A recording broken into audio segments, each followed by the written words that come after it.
Baik, selamat pagi semua. Kali ini kita akan masuk dan membahas materi baru, yaitu materi ke-6, yaitu tentang relevant cause for decision making. Karena materinya cukup banyak, maka saya bagi menjadi dua, yaitu bagian 1 dan bagian 2. Nah, untuk bagian 1 nanti saya bagi menjadi 4 file, yaitu 1A, 1B, 1C, dan 1D. Baik, kita awali dulu dengan terminologi. Yang pertama adalah pengertian relevan. Relevan itu artinya berhubungan atau berkaitan. Nah, sedangkan biaya relevan adalah biaya yang berhubungan. Karena kita sedang membahas biaya relevan untuk pembuatan keputusan, maka tentu saja di sini artinya biaya yang berhubungan dengan pembuatan keputusan atau yang diperhitungkan dalam pembuatan keputusan. Nah, itu makna kata relevan ya. Nah, kemudian yang paling penting adalah justru syarat untuk bisa digolongkan sebagai biaya relevan itu ada dua. Yang pertama, biaya ini merupakan biaya masa mendatang, ya, nanti akan saya elaborasi. Kemudian yang kedua, jumlahnya berbeda untuk dua alternatif atau lebih. Nah, sekarang penjelasan tentang biaya masa mendatang. Biaya masa mendatang itu artinya biaya ini belum terjadi. Ya, jadi belum terjadi dan hanya akan terjadi di masa mendatang jika kita memilih sebuah alternatif. Contohnya, biaya bahan baku untuk membuat tutup spidol warna merah. Nah, biaya bahan baku ini hanya dikeluarkan jika perusahaan memutuskan atau memilih untuk membuat spidol warna merah. Ya. Nah, kalau perusahaan memilih itu, ya berarti harus mengeluarkan biaya bahan baku tersebut. Nah, oleh karena itu, dalam konteks ini biaya masa lalu atau sunk cost yang mana merupakan biaya masa lalu, ya, bukan merupakan biaya masa mendatang, itu merupakan biaya yang tidak relevan. Ya, oleh karena itu kalau saudara memiliki data tentang sunk cost, misalnya depresiasi, amortisasi, dan seterusnya, maka biaya ini tidak relevan dan harus saudara coret serta tidak diperhitungkan di dalam analisis. Nah, kemudian syarat yang kedua, jumlahnya berbeda. Artinya apa? Artinya kalau kita memilih alternatif A misalnya ya, biayanya 500, alternatif B 550, nah berarti ini jumlahnya berbeda, jumlahnya ya, totalnya ya. Nah, kalau berbeda berarti relevan. Ya. Kalau sama, ya berarti tidak relevan. Nah, kemudian yang lebih penting lagi adalah bahwa kedua syarat tersebut itu kata sambungnya dan itu artinya kedua-duanya harus terpenuhi. Oleh karena itu, jika yang terpenuhi hanya salah satu saja, maka tentu saja biaya tersebut tidak bisa digolongkan dalam kategori relevan. Jadi harus dua-duanya ya. Oke, kemudian berikutnya tentang decision making. Decision making ini kan kita sudah tahu artinya apa. Decision making itu artinya ya memilih alternatif. Kemudian yang dimaksud dengan tactical decision making itu adalah keputusan jangka pendek yang biasanya dibuat oleh manajer tingkat menengah atau madya. Ya. Nah, kalau saudara pernah belajar manajemen, maka saudara mengenal 3 jenjang manajemen, yaitu top management, middle management, dan low level management. Kalau top management itu keputusan yang dibuat itu adalah keputusan strategis.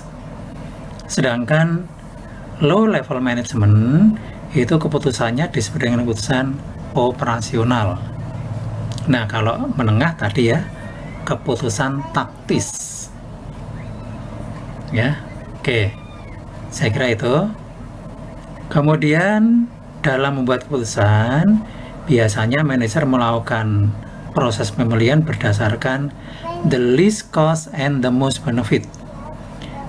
Alternatif yang dipilih adalah alternatif yang pengorbanannya paling kecil, namun manfaatnya paling besar.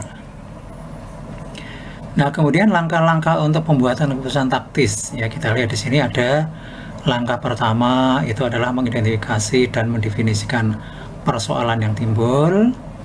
Kemudian yang kedua, mengidentifikasi alternatif solusi persoalan. Nah, nanti yang solusi yang tidak visible, tidak layak, kita buang. Nah, tinggal yang layak. Kemudian yang layak, lalu kita identifikasi manfaat atau benefit serta pengorbanannya. Keempat, manfaat dan pengorbanan tersebut juga diklasifikasi, mana yang relevan, mana tidak relevan, yang tidak relevan dieliminasi atau dihapus. Kemudian yang kelima, mengumpulkan data seluruh biaya dan manfaat yang relevan dan pastikan data tersebut terjadi pada periode yang sama. Yang keenam, jumlahkan seluruh biaya relevan dan manfaat relevan untuk setiap alternatif. Kemudian yang ketujuh, pilih alternatif yang menghasilkan manfaat terbesar dan pengorbanan terkecil. Nah, sekarang kita lihat contoh ya. Yang pertama, misalnya persoalan yang dihadapi oleh perusahaan adalah persoalan untuk meningkatkan kapasitas gudang atau produksi. Kapasitas artinya kemampuan. Kalau gudang ya ada tampung, kalau produksi ya jumlah produksi yang dihasilkan. Nah, kemudian langkah berikutnya adalah mengidentifikasi alternatif solusi persoalan dan menghapus alternatif yang tidak visible. Nah, kita lihat di sini ada 5 alternatif solusi persoalan. Dari 5 ini ternyata yang 3 ini tidak visible, tidak layak. Artinya tidak mungkin dilakukan oleh perusahaan. Ya. Nah, kita coret, tinggal yang layak atau yang mungkin dilakukan adalah menyewa gudang dan membeli komponen dari luar. Oke. Nah, kemudian setelah itu ya sama seperti tadi ya langkahnya, mengidentifikasi pengorbanan, manfaat yang terkait dengan setiap alternatif, kemudian kelompokkan cost dan benefit ke dalam kelompok relevan tidak relevan, yang tidak relevan dihapus. Nah, hasilnya seperti ini. Ya, kalau menyewa gudang harus mengeluarkan kos produksi variabel 345.000, sewa gudang 135.000. Nah, kalau membeli dari luar, ya cukup mengeluarkan uang untuk membeli dengan harga 460.000. Oke, nah kemudian berikutnya jumlahkan. Ya, jumlahkan ini hasilnya. Ada selisih ya, alternatif 1 dan 2, selisih 20.000. Nah, kalau tidak mempertimbangkan apa-apa, barangkali ya kita pasti akan memilih yang membeli komponen dari luar. Ya. Tapi di dalam proses pembuatan keputusan ada faktor-faktor lain yang perlu diperhitungkan yang disebut dengan faktor-faktor kualitatif, ya. Nah, salah satunya adalah bagaimana dampak keputusan terhadap hubungan ketenagakerjaan dan image masyarakat. Kalau tadi misalnya, kalau hanya mengandalkan pada angka saja, yang dipilih adalah membeli dari luar. Tapi kalau membeli dari luar itu ternyata dampaknya ya terpaksa sebagian tenaga kerja di PHK. Nah, kemudian image masyarakat juga menurun, padahal selisihnya tadi hanya 20.000 ya, 20.000. Nah, oleh karena itu ini juga perlu dipertimbangkan karena berdampak pada jangka panjang. Nah, berdasarkan faktor-faktor kualitatif yang ikut dimasukkan dalam pertimbangan, maka ternyata keputusan yang dibuat adalah tetap melanjutkan pembuatan komponen secara internal dan menyewa gudang, meskipun biayanya lebih besar, tapi dampak jangka panjang, dampak kualitatifnya tidak ada. Oke, ini sepintas tentang pembuatan keputusan taktis. Nah, sekarang kita lihat aplikasi atau penerapan cost relevan, ya. Kita nanti akan membahas ada 5 jenis keputusan. Yang pertama adalah keputusan make or buy, ya, make or buy decision, ya, keputusan membuat atau membeli. Kemudian yang kedua keep or drop decision. Ini pernah kita bahas di materi sebelumnya, ya. Keputusan untuk mempertahankan atau menghentikan sebuah lini produk. Kemudian yang ketiga keputusan untuk menerima atau menolak pesanan khusus. Yang keempat, keputusan untuk menjual sekarang atau memproses lebih lanjut sebuah produk. Kemudian yang kelima, product mix decision. Nah, yang 1, 2, 3, 4 akan dibahas di bagian 1, sedangkan yang kelima, product mix, akan dibahas pada bagian 2. Baik, kita teruskan. Kali ini kita akan membahas jenis keputusan yang pertama, ya, yaitu make or buy decision. Keputusan ini adalah keputusan untuk membeli komponen dari luar atau membuat sendiri untuk memenuhi kebutuhan. Nah, asumsi yang melekat di sini adalah saat ini kita sedang membuat dan ada tawaran dari luar. Nah, kemudian yang kedua, peralatan yang semula digunakan untuk membuat sendiri itu dibiarkan menganggur dan perusahaan belum membeli bahan baku sama sekali.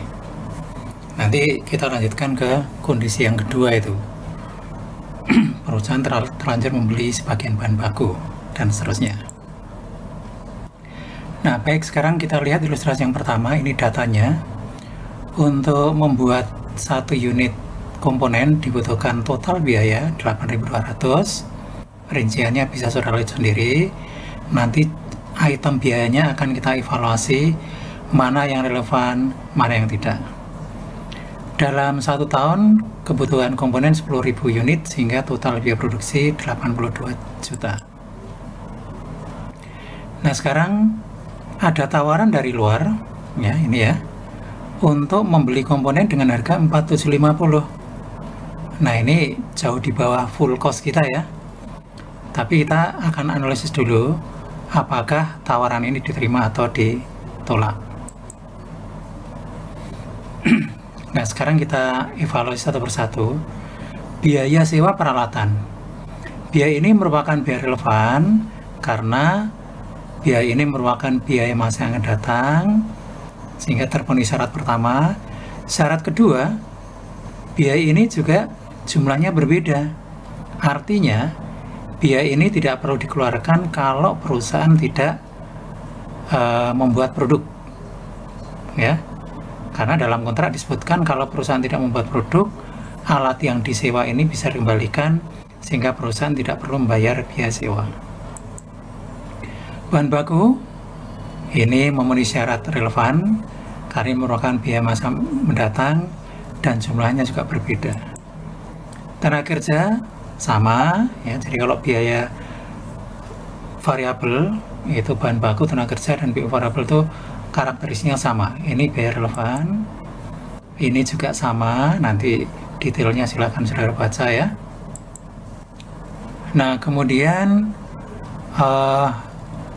harga beli komponen ini juga relevan ini, karena kalau kita membeli, kita mengeluarkan uang 450 per unit. Kalau tidak, ya berarti 0, gitu, ya. Kemudian untuk depresiasi, ini jelas tidak relevan karena merupakan biaya masa lalu, ya. Tidak memenuhi syarat video cost sehingga tidak relevan. Kemudian BOP tetap ini juga tidak relevan karena apa?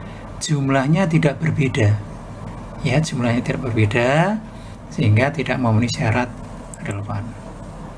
Nah, dari analisis itu maka kita bisa membuat tabel perbandingan berapa total biaya relevan kalau membuat, berapa total biaya relevan kalau membeli. Ternyata lebih rendah kalau membeli. Oleh karena itu, maka rekomendasi yang kita berikan lebih baik perusahaan membeli. Karena dengan membeli, perusahaan bisa menghemat pengeluaran sebesar 2.500.000. Oke, kita lanjutkan ya. Ini sudah tadi, nanti dibaca saja. Kemudian sekarang ilustrasi yang kedua, kita masih menggunakan data yang sama, ya,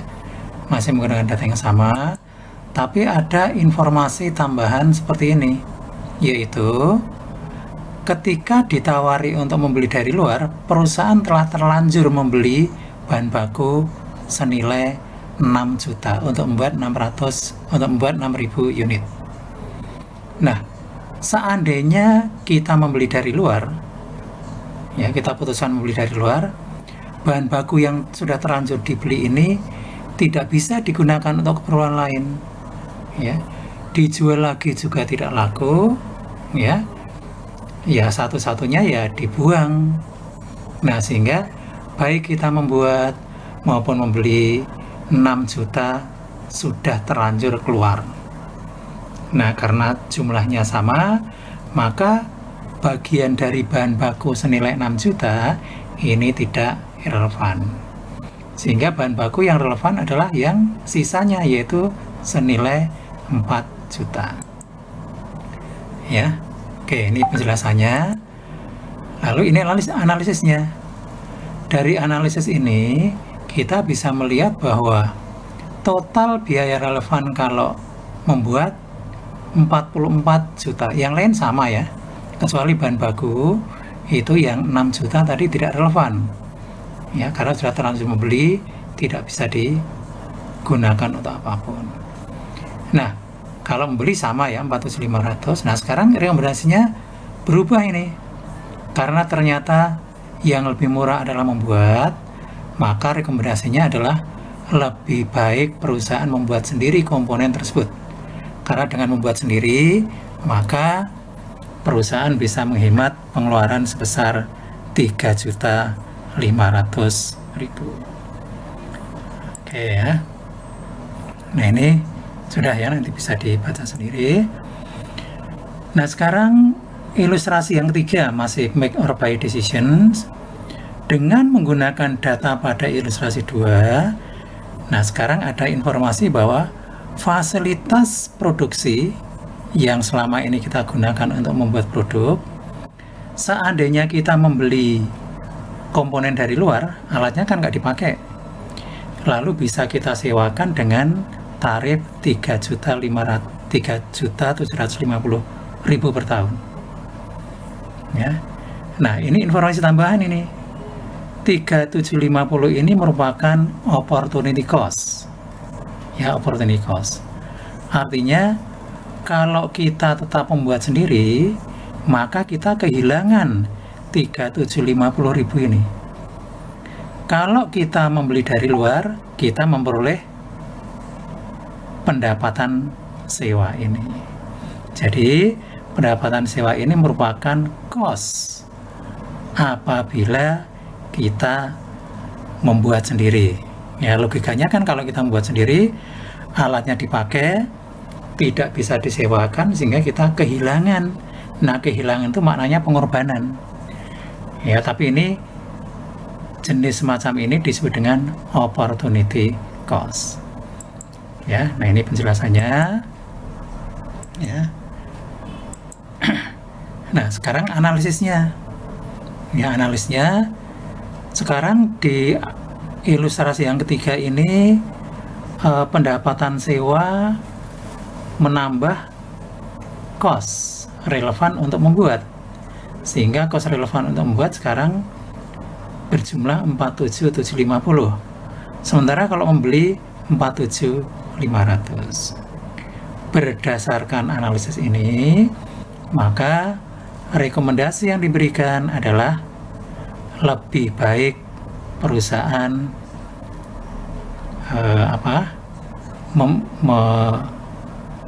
beli dari luar. Karena dengan membeli dari luar, perusahaan bisa menghemat pengeluaran sebesar 250.000. Oke, kita teruskan. Sekarang kita masuk ke keputusan berikutnya. Bagian 1C ya. Nah, untuk bagian 1C ini kita akan membahas keep or drop decision. Pada dasarnya jenis keputusan ini pernah kita pelajari di topik tentang analisis CVP. Tapi tentu saja di sini kita akan membahas secara lebih detail ya, karena ini konteksnya adalah decision making. Sekali lagi, keep or drop decision adalah keputusan untuk mempertahankan pembuatan sebuah produk atau menghentikan pembuatan dan penjualan sebuah produk. Nah, kondisi ini terjadi karena memang berdasarkan informasi produk tersebut tidak menguntungkan atau bahkan merugikan perusahaan. Ya. Nah, untuk membuat keputusan ini, perusahaan harus melakukan analisis terlebih dahulu dengan membandingkan laba dalam kondisi keep seperti apa, lalu laba dalam kondisi drop seperti apa, dan tentu saja yang kita pilih adalah laba yang paling besar. Nah, sekarang coba kita lihat data berikut ini. Nah, data ini memang saya ringkas dalam ribuan rupiah supaya ringkas. Kalau kita misalkan perusahaan membuat 3 produk A, B, dan C. Nah, ini merupakan laporan laba rugi segmentasi, yaitu laporan laba rugi yang dirinci per jenis produk. Kita lihat ternyata produk A menghasilkan laba segmen 150.000, produk B 230.000, produk C minus 45.000 atau rugi. Ya. Nah, kemudian total biaya tetap bersama 145.000 dan dihasilkan laba bersih 210.000. Berdasarkan informasi ini, maka tentu saja kita harus memperhatikan produk C ini. Ya, produk C rugi. Tapi persoalannya kalau langsung kita hentikan, apakah tepat atau tidak, kita perlu melakukan analisis. Sebelum ke analisis, ada informasi tambahan bahwa ternyata produk C ini merupakan produk yang sifatnya melengkapi. Jadi ada hubungannya dengan produk A dan produk B. Oleh karena itu, jika produk C nanti dihentikan, maka penjualan produk A akan turun 10% dan produk B turun 8%. Nah, sekali lagi yang dimaksud dengan penjualan turun itu adalah unit yang dijual itu turun. Kalau unit yang dijual turun, maka pendapatan penjualan turun, ya, revenue turun, total biaya variabel juga turun secara proporsional. Oke, kita lihat ya data di slide nomor 3 tadi. Produk C rugi 45.000 ya. Lalu kita akan menghentikan atau tetap melanjutkan produksi. Nah, sekarang kita lihat dulu dari seluruh biaya ada 2 biaya yang tidak relevan, yaitu depresiasi karena tidak memenuhi syarat future cost, dan biaya bersama atau biaya tetap bersama karena tidak memenuhi syarat berbeda. Jadi biaya bersama ini kita membuat produk C atau tidak, ya biayanya sebesar itu. Nah, karena itu tidak memenuhi syarat, maka ya tidak merupakan biaya relevan sehingga tidak kita masukkan di dalam analisis. Nah, kemudian sesuai dengan data, jika produk C dihentikan, maka penjualan untuk produk A turun 10%. Sehingga penjualan untuk produk A itu turun 90% dari 500.000 menjadi 450.000. 90%-nya ya. Untuk produk B turun 8%, sehingga pendapatan penjualannya turun menjadi 92% kali 800.000 sama dengan 736.000. Nah, tadi sudah saya jelaskan bahwa yang dimaksud dengan penjualan turun itu adalah unit yang terjual.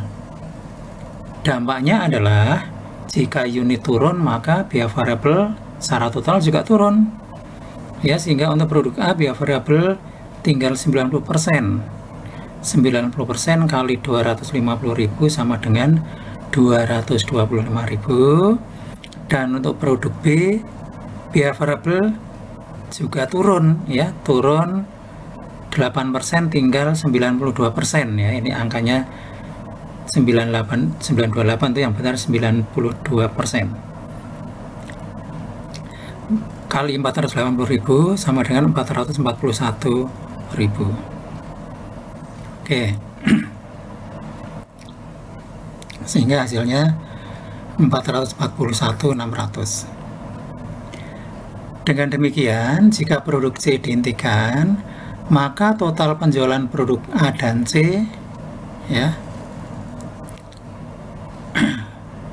adalah A dan B, ya. A dan B 450 yang ini tadi, ya, ditambah 736, ya, sedangkan untuk biaya variabel 225 ditambah 441 sama dengan 666.600.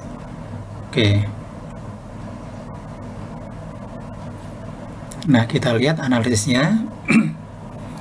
Nah, setelah kita analisis, maka kita bisa melihat di sini, ya, yang kita masukkan yang relevan semua, ya. Kalau kita tetap membuat produk C, maka kita memperoleh laba relevan sebesar 438.000. Sedangkan kalau menghentikan, kita memperoleh laba relevan sebesar 422.400. Ya, sehingga kalau menghentikan malah turun 15.600. Oleh karena itu, rekomendasi yang kita berikan adalah lebih baik perusahaan tetap membuat produk C. Karena dengan tetap membuat produk C, laba perusahaan tidak mengalami penurunan, ya, tidak turun 15.600. Dengan kata lain, kalau kita tetap membuat produk C, labanya tidak turun atau lebih besar, ya. Anda bisa melihat angkanya di situ. Oke. Nah, ini penjelasan analisis, ya. Nanti silakan dilihat, ya, dibaca sesuai dengan yang tadi saya sampaikan. Nah, lalu ini kesimpulan dan rekomendasinya tadi sudah. Nah, sekarang kita masuk ke kasus yang kedua, yaitu keep or drop and replace. Jadi kalau tadi mempertahankan produk C atau menghentikan. Nah, sekarang yang menjadi persoalan, kalau produk C ini dihentikan, lalu peralatan yang semula digunakan diapakan? Kalau tadi kan tidak disinggung, atau dengan asumsi tadi itu dibiarkan menganggur, gitu, ya, dibiarkan menganggur. Nah, kali ini alat yang semula digunakan untuk membuat produk C itu dimanfaatkan untuk membuat produk baru. Jadi produk C itu di-replace atau diganti dengan produk D. Ya. Nah, lalu keputusannya bagaimana? Kita lihat data tambahan terutama yang terkait dengan produk D, ya. Nah, ternyata kalau kita membuat produk D, maka estimasi pendapatan penjualannya 100.000, biaya variabel 40.000, ya. Biaya tahap langsung 55.000, sehingga ada laba segmen 5.000. Nah, nampaknya menarik ini. Kalau tadi C itu rugi, D itu malah laba, ya. Apakah memang betul dengan diganti produk D ini nanti akan lebih baik? Kita lihat analisisnya. Nah, kita lihat langsung saja pada angka paling bawah, ya. Pasti nanti ada pertanyaan, loh Pak, kok itu ngitungnya hanya sampai contribution margin, kok beda dengan yang tadi? Ya, nanti ada penjelasannya itu. Baik, sekarang kita lihat dulu. Kalau kita tetap membuat produk C, maka contribution margin yang diperoleh adalah 580.000. Kalau kita menghentikan dan produk C dan mengganti dengan produk D, maka contribution marginnya 579.400. Lebih besar yang mana? Lebih besar jika tetap membuat produk C. Ya, ada selisih berapa itu, 600 ya. Nah, prinsipnya kalau kita membicarakan laba, yang kita pilih adalah yang terbesar, ya, yang terbesar. Nah, karena yang terbesar adalah kondisi tetap membuat, maka itu yang kita rekomendasikan untuk dipilih oleh manajemen. Nah, jadi rekomendasinya lebih baik perusahaan tetap membuat produk C, karena dengan tetap membuat produk C, laba perusahaan atau contribution margin perusahaan tidak mengalami penurunan sebesar 600.000 ya. Baik, sekarang kita lihat penjelasannya ya, penjelasannya. Yang pertama ya, kita lihat di sini ya, angka-angka pada kolom KIP prinsipnya sama dengan angka yang ada pada data awal ya. Angka pada kolom drop and replace adalah penjualan pada kondisi drop saja. Tadi ketika drop saja kan 1186.000 ya, ditambah penjualan produk D 100.000, maka total pendapatannya menjadi 1286.000 ya. Kemudian angka biaya variabel. Tadi kalau drop saja biaya variabelnya 600, kemudian ditambah biaya variabel untuk produk D 40.000, sehingga totalnya berjumlah 706.600 ya. Itu penjelasan angkanya. Nah, kemudian tadi kan saya mengatakan mengapa kok analisisnya hanya sampai margin kontribusi saja, kok tidak diteruskan ke bawah ya. Nah, penjelasannya simpel aja, karena dalam kasus ini seluruh biaya tetap tidak relevan ya, tidak relevan. Pada slide 3 disebutkan bahwa biaya tetap langsung untuk produk C sebesar 55.000. Pada slide 11 juga disebutkan bahwa biaya tetap langsung untuk membuat produk D juga 55.000. Nah, karena kedua angka itu sama, maka kita simpulkan biaya tetap langsung tidak memenuhi salah satu syarat biaya relevan, yaitu berbeda. Ya, karena tidak memenuhi syarat biaya relevan berarti kita perlakukan sebagai biaya tidak relevan. Karena tidak relevan, maka tidak perlu kita masukkan di dalam analisis ya, sehingga ya analisisnya hanya berhenti sampai pada margin kontribusi saja. Baik, kita teruskan. Sekarang kita membahas bagian yang keempat ya, bagian 1D.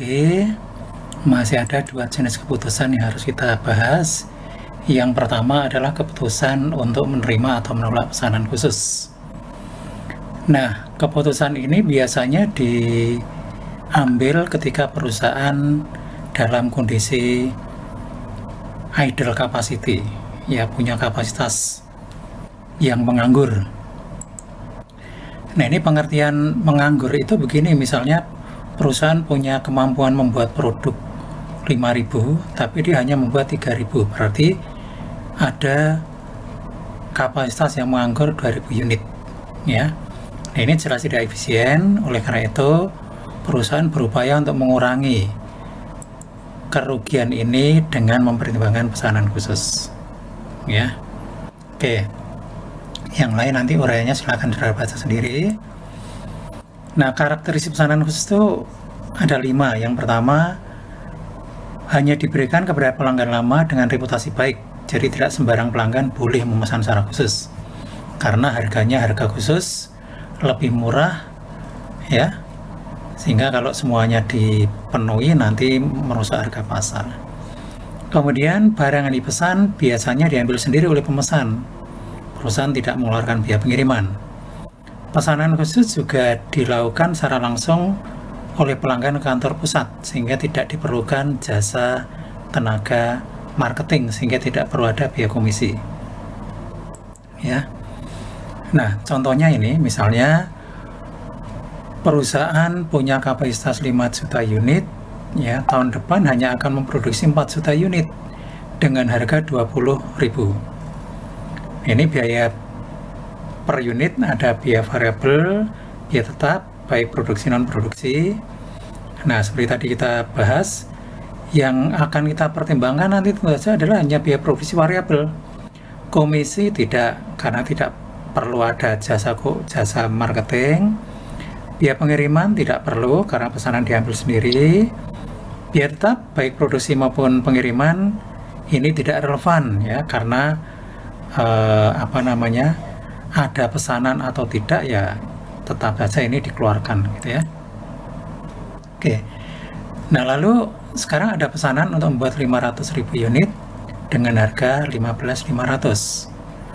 Oleh karena itu kita bisa menganalisis secara simpel, ya, kita bandingkan antara tambahan pendapatan dari pesanan khusus, ya, 15.500 kali 500 sama dengan 7.750 juta, tambahan biaya 14.500 kali 500.000 ketemu 7.250, sehingga ada tambahan laba. Nah, karena di sini ada tambahan laba, maka pesanan khusus ini diterima, ya, karena akan menambah laba perusahaan. Oke, ini kesimpulannya, silakan lihat sendiri.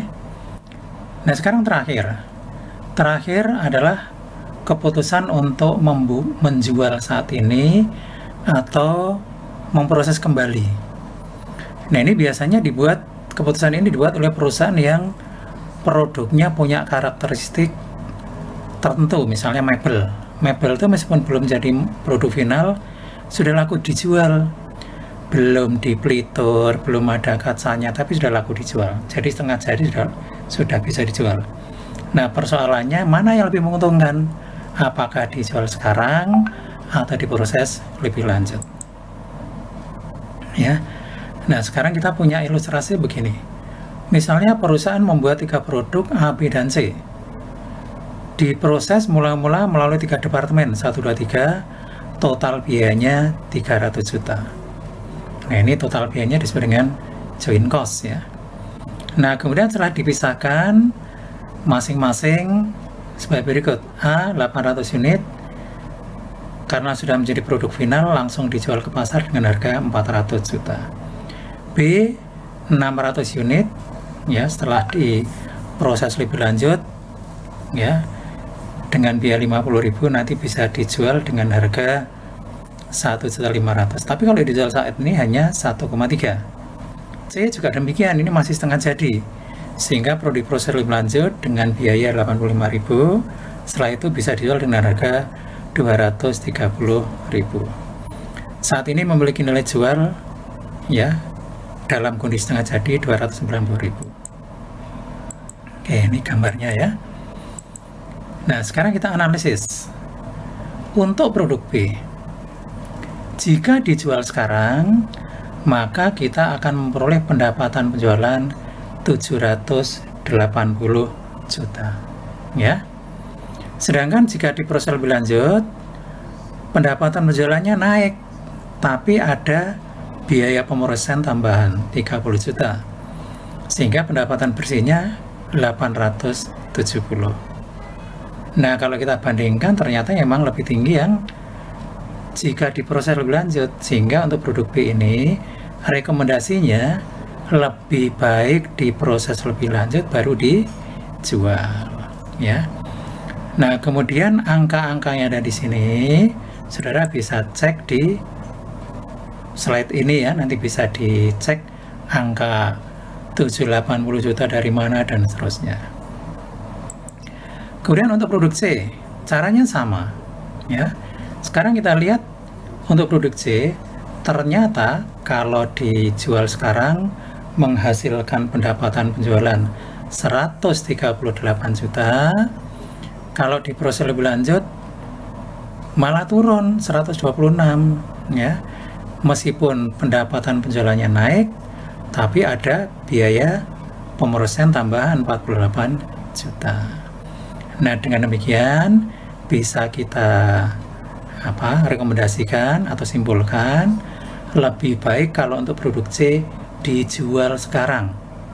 Ya, dengan dijual sekarang perusahaan bisa menghindari penurunan pendapatan 12 juta ya. Oke, kemudian sama seperti tadi, penjelasan angka-angkanya ada di slide ini. Saudara bisa cek sendiri dari mana angka 138 berasal dan seterusnya ya. Baik, saya kira itu ya. Selamat pagi semuanya ya. Kita lanjutkan. Kali ini kita akan membahas materi real one cost bagian 2. Seperti yang sudah untuk bagian 2 juga akan kita bagi menjadi 3 ya. Kita bagi menjadi 3, bagian 2A, 2B, dan 2C. Oke, kita review kembali bahwa konsep cost relevan itu bisa digunakan untuk membuat 5 jenis keputusan. 4 jenis keputusan sudah kita bahas kemarin, dan sekarang kita akan masuk ke keputusan yang kelima, yaitu product mix decision.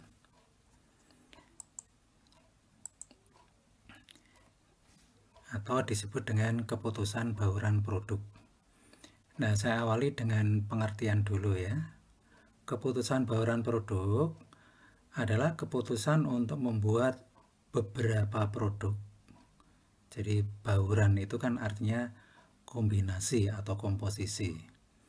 Jadi ini merupakan keputusan untuk membuat beberapa produk dengan menggunakan sumber daya yang sama. Sumber daya itu bisa berupa bahan baku, tenaga kerja, mesin, dan sebagainya. Nah, di sini setiap produk yang dibuat itu berkompetisi atau berebut sumber daya. Ya, jadi produk A misalnya, itu dia pengennya dibuat sebanyak mungkin. Produk B juga demikian. Nah, itu persoalan yang dihadapi perusahaan adalah memutuskan berapa banyak masing-masing produk harus dibuat. Nah, misalnya di sini saya berikan contoh untuk roti gitu ya. Bahan bakunya kan sama itu, yaitu tepung terigu, ya, telur, mesinnya juga sama, tenaga kerjanya yang sama gitu ya. Nah, sehingga kita menghadapi persoalan berapa masing-masing produk akan dibuat. Nah, ini tentu saja membutuhkan suatu proses atau mekanisme yang akurat sehingga hasilnya nanti bisa memaksimumkan laba perusahaan. Kalau kita membuatnya hanya berdasarkan pengalaman tahun lalu atau berdasarkan kira-kira, itu gampang saja itu. Tapi kan itu tidak akan bisa memberikan manfaat yang maksimum atau manfaat terbesar bagi perusahaan. Jadi fokusnya sekali lagi adalah semua yang kita lakukan sebisa mungkin menghasilkan laba maksimum. Ya, intinya itu. Oke, ini nanti penjelasannya bisa saudara baca-baca lagi ya. Nah, untuk menghasilkan produk yang berdampak pada laba maksimum, nanti komposisi yang dihasilkan misalnya nanti akhirnya ketemu A10, B15. Nah, komposisi itu nanti disebut dengan komposisi yang optimal. Ya, komposisi yang optimal. Jadi komposisi optimal adalah komposisi yang menghasilkan laba maksimum.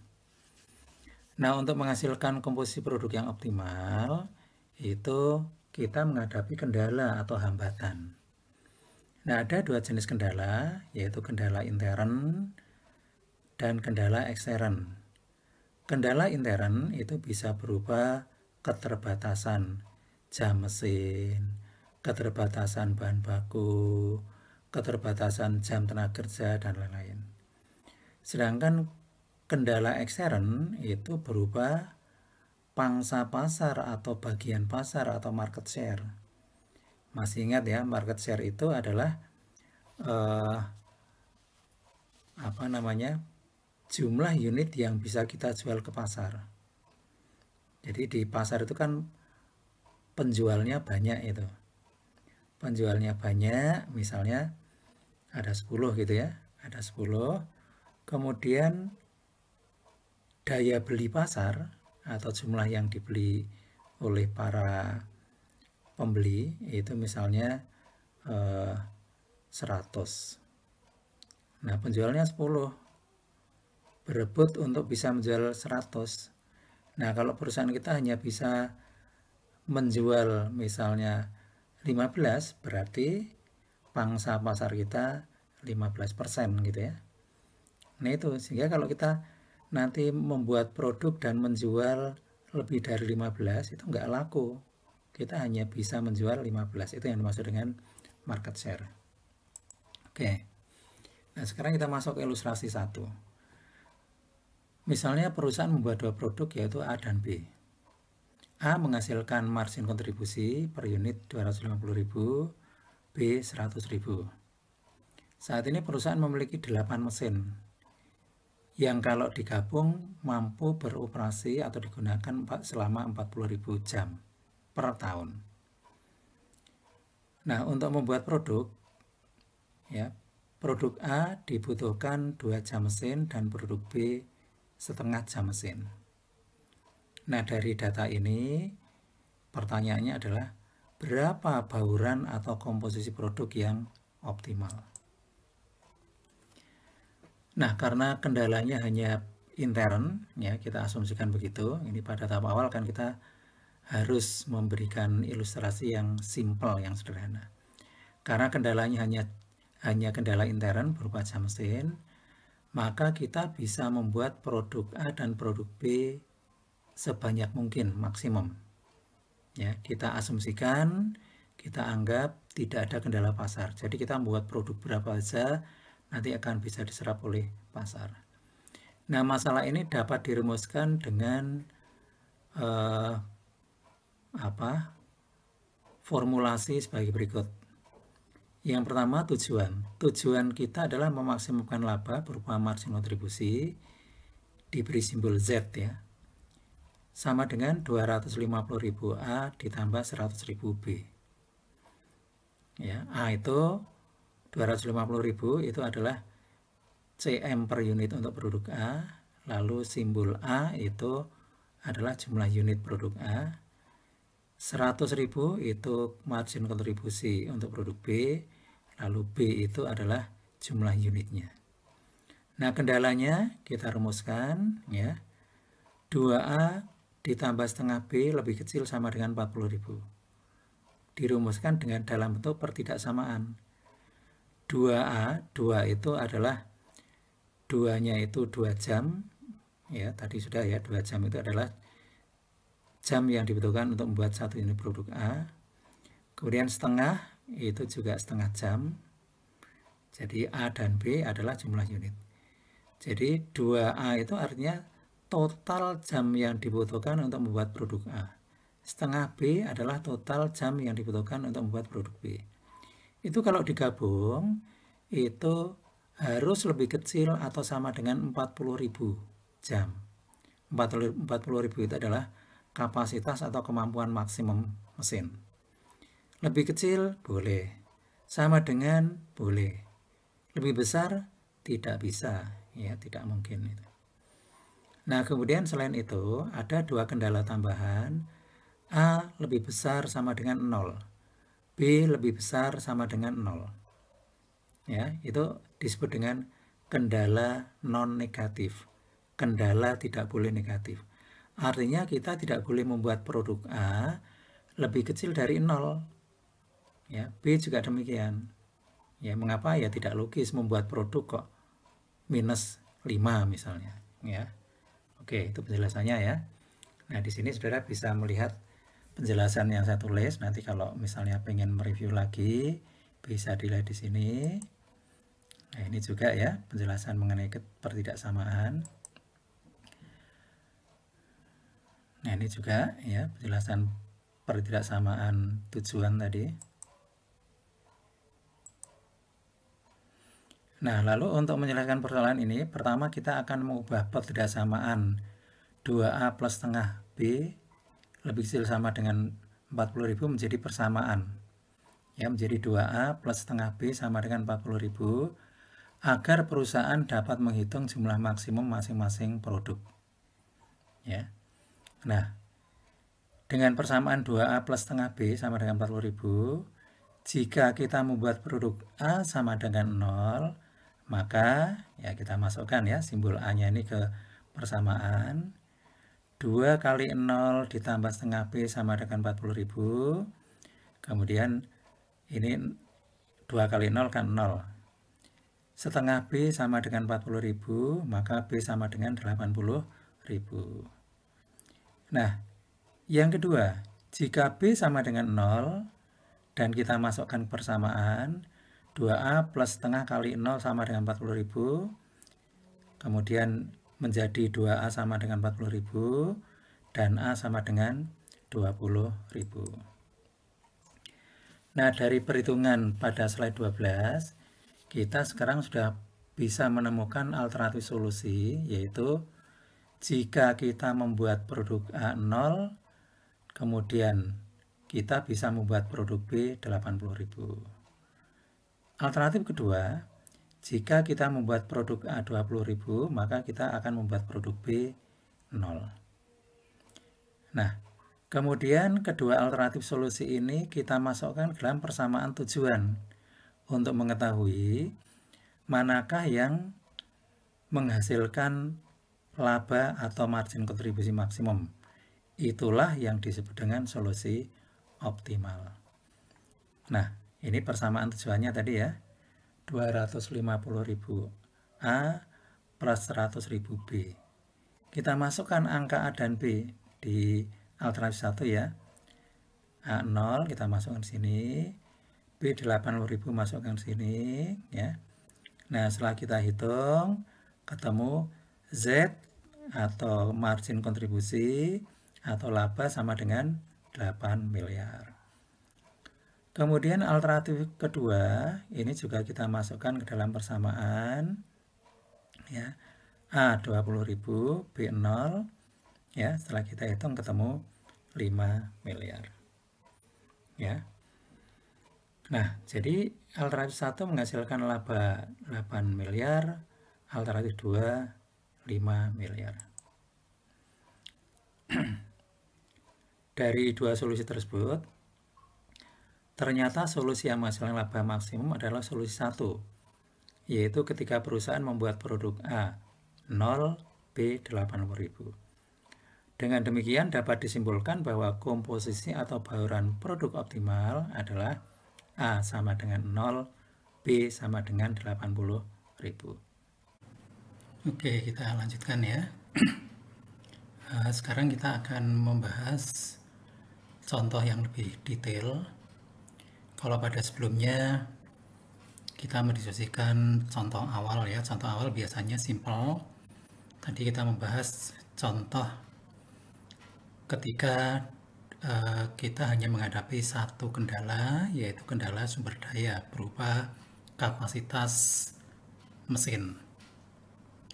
Nah, satu kendala intern seperti itu sebetulnya dalam praktek itu nggak ada ya. Oleh karena itu, kita akan bahas lebih detail lagi yang lebih mendekati kenyataan. Nah, Sekarang selain ada kendala jam mesin, kita juga akan membahas kendala yang lain, yaitu market share. Nah, market share itu sudah saya jelaskan ya, bahwa market share itu adalah bagian pasar atau pangsa pasar ya. Seperti tadi saya jelaskan bahwa ilustrasi satu itu di praktek nggak ada ya. Nah, sehingga kita akan membahas dua kendala, jam mesin dan market share. Masih menggunakan data yang sama, hanya sekarang pendekatan yang kita lakukan sedikit berbeda. Dengan dua kendala, maka kita akan menyelesaikannya dengan menggunakan sebuah konsep atau metode yang disebut dengan linear programming. Nah, linear programming ini adalah sebuah metode yang melakukan proses pencarian di antara berbagai kemungkinan solusi sampai ditemukannya solusi optimal. Nah, masih ingat ya, solusi optimal adalah solusi yang menghasilkan laba maksimum. Nah, ini penjelasannya ya. Nanti kita akan menggunakan grafik ya, menggunakan grafik. Nah, kemudian ada informasi tambahan, yaitu bahwa untuk produk A ini ternyata memiliki market share 15.000 dan produk B 40.000. Artinya apa? Artinya kita hanya bisa membuat produk A maksimum 15.000, produk B maksimum 40.000. Mengapa demikian? Kalau kita membuat lebih dari batas maksimum, maka kelebihannya itu tidak akan laku. Ya, perusahaan malah rugi itu. Rugi ongkos produksi, tapi produknya tidak laku. Jadi kita hanya bisa membuat maksimum 15.000 dan 40.000. Nah, secara keseluruhan persoalan linear programming itu sekarang menjadi seperti ini. Ya. Tujuannya sama, kita ingin memaksimumkan laba, yaitu Z sama dengan 250A plus 100.000 B. Ini sudah saya jelaskan tadi, Anda sudah tahu. Nah, kemudian sekarang kendalanya bertambah. Kalau tadi kendalanya hanya yang bawah ini ya, 4 yang bawah, sekarang ditambah. Yang pertama nih, ini kendala market share. 2A, yang pertama tadi sudah ya. Yang tambahannya adalah yang 34 ini. Yang pertama sudah saya jelaskan, tidak perlu saya ulangi. Nah, sekarang yang kendala tambahan ini market share. A lebih kecil sama dengan 15.000, B lebih kecil sama dengan 40.000. Nah, jadi secara lengkap persoalan yang kita hadapi dirumuskan semacam ini. Oke. Nah, sekarang kita akan menyelesaikan persoalan ini dengan 4 tahap ya, 4 tahap menggunakan gambar linear programming. Tahap pertama, gambarkan siap kendala. Kedua, identifikasi solusi layak. Identifikasi seluruh nilai titik sudut dalam batasan solusi layak. 4, pilih titik sudut yang menghasilkan nilai fungsi tujuan yang paling besar. Nah, tahap pertama ya, sebelum menggambar garis kendala, terlebih dahulu kita akan menggambarkan sumbu X dan Y. Ya, seperti ini. Nah, ini X dan Y. Nah, X ini nanti mewakili produk B, dan sumbu X nanti digunakan untuk mewakili produk A. Jadi dua produk, maka ada dua garis gini ya. Nah, kemudian setelah menyiapkan sumbu X dan Y, ya, kita akan menggambarkan garis kendala. Pertama, kita akan menggambarkan garis kendala untuk permintaan produk A. Tadi kan permintaan produk A lebih kecil sama dengan 15.000. Kita ubah menjadi persamaan, yaitu A sama dengan 15.000. Ya, nah seperti ini. A ya, yang diwakili oleh sumbu X sama dengan 15.000. Lalu kita tarik garis ke atas. Oke, ini garis kendala permintaan untuk produk B, untuk produk A. Tahap kedua, ya, kita akan menggambar garis kendala untuk produk B. Ya, caranya sama itu. Ya, untuk produk B, ya, B sama dengan 40.000. Oke. Nah, setelah kita menggambar dua garis kendala ini, maka sekarang kita sudah lebih jelas bahwa produk yang dibuat itu tidak boleh melebihi 15 untuk A. Jadi yang di sebelah kanan angka 15 tidak boleh, yang boleh hanya 15 ke bawah, ya, ke kiri. Batasnya mana? Batasnya 0. Jadi di sini nih. Untuk produk B itu sama, maksimum 40. Nah, dengan demikian, maka kotak ini disebut dengan daerah layak. Ya. Nah, setelah kita menggambarkan garis kendala permintaan, sekarang kita akan menggambar garis kendala jam mesin. Sama seperti tadi, kendala seperti ini lalu kita ubah dulu menjadi persamaan 2A plus setengah B sama dengan 40.000. Ya. Nah, kemudian kita buat, kalau kita menggambar garis kan kita membutuhkan dua titik, ya, titik koordinat. Kita buat titik koordinat yang pertama. Jika A sama dengan 0, maka B sama dengan 80.000. Ini bisa Anda ikuti seperti tadi, ya. Berarti sekarang kita punya titik koordinat A0, B 80, ya. X0, Y 80.000. Yang kedua sama seperti tadi. Jika B sama dengan 0, maka A-nya sama dengan 20.000. Ya, nah sehingga sekarang kita punya dua titik koordinat. Yang pertama adalah A0 B80, A20 B0. Ya. Nah, lalu ini kita gambarkan ke grafik tadi itu.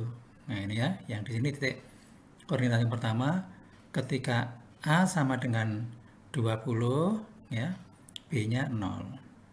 Ketika A sama dengan 0, B-nya 80. Nah, dua titik sudut ini kita hubungkan, ketemu garis kendala jam mesin.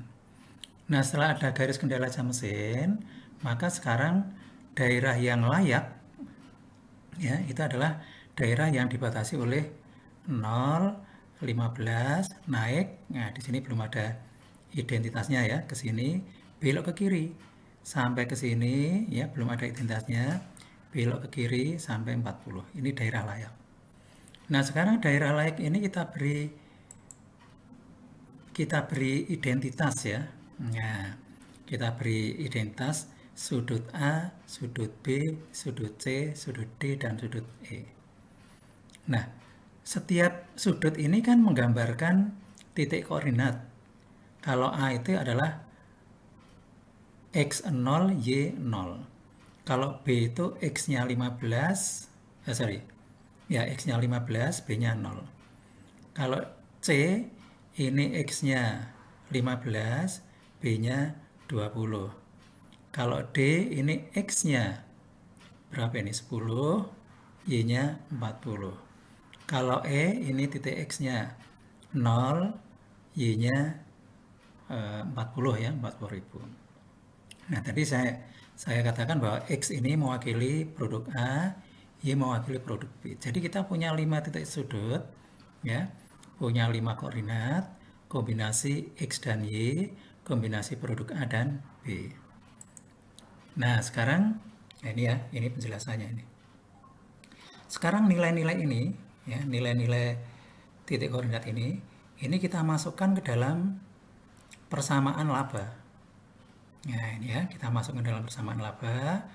Pada titik sudut A, ketika A nilainya 0, B nilainya 0, maka labanya atau margin kontribusinya 0. Pada titik sudut B, margin kontribusinya 350, dan seterusnya. Ya. Nah, setelah ini, coba saudara lihat yang nilai Z-nya atau nilai labanya paling tinggi, laba maksimum. Ternyata Anda peroleh laba maksimum sama dengan miliar 500. Nah, 6 miliar 500 ini ternyata terjadi pada titik D, yaitu ketika kita membuat produk sebanyak 10, produk A 10.000, produk B 40.000. Ya. Dengan demikian bisa kita simpulkan bahwa kombinasi yang optimal atau bauran produk yang optimal adalah ketika kita memproduksi A 10.000, B 40.000, karena pada kondisi ini kita memperoleh laba maksimum yaitu sebesar 6.500.000.000. Oke, kita teruskan ya. Sekarang kita akan membahas ilustrasi berikutnya, yaitu untuk kasus jika perusahaan membuat 3 produk atau lebih. Pendekatan grafik seperti yang tadi kita bahas itu hanya bisa digunakan atau cocok untuk 2 produk. Jika perusahaan menghasilkan 3 produk atau lebih, maka kita harus menggunakan cara lain. Karena kalau kita paksakan menggunakan grafik, maka kita harus membuat grafik 3 dimensi, 4 dimensi, dan seterusnya. Ya, mengapa demikian? Grafik yang kita buat tadi kan hanya punya 2 sumbu, X dan Y. Jadi hanya digunakan untuk 2 produk. Ya. Sehingga kalau 3 produk atau lebih ya harus pakai grafik yang lebih kompleks. Nah, tentu saja grafik seperti itu kalau kita paksakan dibuat ya selain sulit, kita juga solusinya menggunakan software khusus. Nah, software khusus ini sulit didapat dan mahal.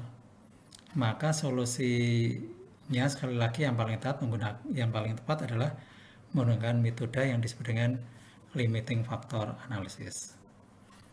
Nah, saya jelaskan dulu ya. Yang dimaksud dengan faktor itu adalah sarana produksi. Ya. Jadi faktor yang dimaksud di sini adalah faktor produksi. Misalnya jam mesin, ya, jam tenaga kerja. Nah, perusahaan pasti memiliki jam mesin dan jam tenaga kerja yang jumlahnya terbatas. Misalnya, perusahaan punya 10 karyawan. Sehari bekerja 8 jam. Seminggu 5 hari. Jadi seminggu bekerja 40 jam, kali 10 karyawan berarti 400 jam. Ya. Nah, dalam setahun itu juga terbatas itu. Nah, lalu yang jadi persoalan kan faktor produksi yang terbatas ini kan diperebutkan oleh produk yang dibuat. Nah, siapa yang akan memperoleh prioritas terlebih dahulu? Kita akan analisis menggunakan model ini. Langkah-langkahnya, ya, yang pertama adalah menghitung margin kontribusi per unit untuk masing-masing produk. Saudara sudah tahu caranya. Yang kedua, menghitung jumlah limiting factor untuk membuat 1 unit produk. Ya, misalnya jam tenaga kerja. 3, menghitung margin kontribusi per limiting factor. 4, melakukan perankingan berdasarkan perhitungan nomor 3. Jadi nomor 3 itu nanti ngitungnya adalah hasil perhitungan 1 dibagi hasil perhitungan 2. Nah, hasil perhitungan 3 nanti akan ketemu angka, nanti akan di ranking. Ya, ranking 1, ranking 2, ranking 3. Nah, ranking itu nanti menunjukkan prioritas pembuatan produk. Yang kelima, mengalokasikan limiting factor sesuai dengan ranking. Ya, oke. Slide nomor 4, 5, 6, 7, 8 itu menjelaskan langkah-langkah tadi. Saudara nanti bisa baca sendiri untuk mendalami kalau memang Anda belum jelas dengan yang saya jelaskan. Nah, sekarang kita masuk ke contoh. Misalnya di sini perusahaan membuat 3 produk A, B, dan C. Data harga jual sudah ada semua. Data biaya variabel sudah ada semua. Nanti kita bisa menghitung CM per unit. Kemudian data biaya tenaga kerja per unit sudah ada.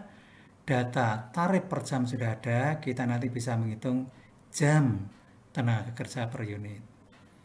Nah, kemudian ini jumlah jam yang tersedia ya 1650, ini permintaan pasar untuk masing-masing produk. Berdasarkan data ini kita akan melakukan langkah pertama, menghitung CM ya. Datanya sudah ada semua, harga jual dikurangi biaya variabel, ketemu CM per unit untuk masing-masing produk. Langkah kedua, menghitung jam tenaga kerja per unit ya. Biaya tenaga kerjanya sudah ada, tarif per jamnya sudah ada, dengan mudah kita menghitung jam tenaga kerja per unit. Langkah ketiga, menghitung CM per jam tenaga kerja. Jadi hasil perhitungan langkah 1 dibagi hasil perhitungan langkah kedua, ketemu sekian. Ini CM per jam tenaga kerja. Langkah keempat, kita melakukan perankingan. Jadi hasil perhitungan 3 itu di ranking. Tentu saja kalau meranking laba, kita urutkan dari yang terbesar. Sehingga rankingnya 1 produk A, 2 produk C, 3 produk B. Nah, ranking ini menunjukkan urutan produk mana yang dibuat terlebih dahulu. Ya, di sini urutan pertama adalah A. Nah, A dibuat dulu karena memang profitabilitas atau kemampuan labanya paling tinggi. Ya, ingat tujuan kita adalah mencari komposisi produk yang menghasilkan laba maksimum. Oke. Nah, hasil perhitungannya seperti ini ya. Produk A, B, dan C dibuat sebanyak 200, 100, dan 200. Ya. Nah, ini perhitungannya ada di slide ini. Ya, perhitungannya di slide ini. Kita mulai ya. Jam yang tersedia 1650 pertama digunakan untuk membuat produk A ya. 200 kali 4 jam ketemu 800. Sisanya masih 850. Ini digunakan untuk membuat produk C urutan kedua 200 unit sesuai permintaan pasar. Jam yang dibutuhkan 3 per unit ketemu 600. Sisanya 200, ini seluruhnya digunakan untuk membuat produk B. 200 dibagi jumlah jamnya ketemu 100 unit. Nah, kalau langkah-langkah tadi disatukan, maka akan nampak seperti ini. Ya, jadi kesimpulannya adalah untuk menghasilkan laba maksimum, perusahaan harus membuat produk dengan komposisi atau dengan bauran sebagai berikut. A 200, B 100, C 200 unit. Oke, saya kira itu ya.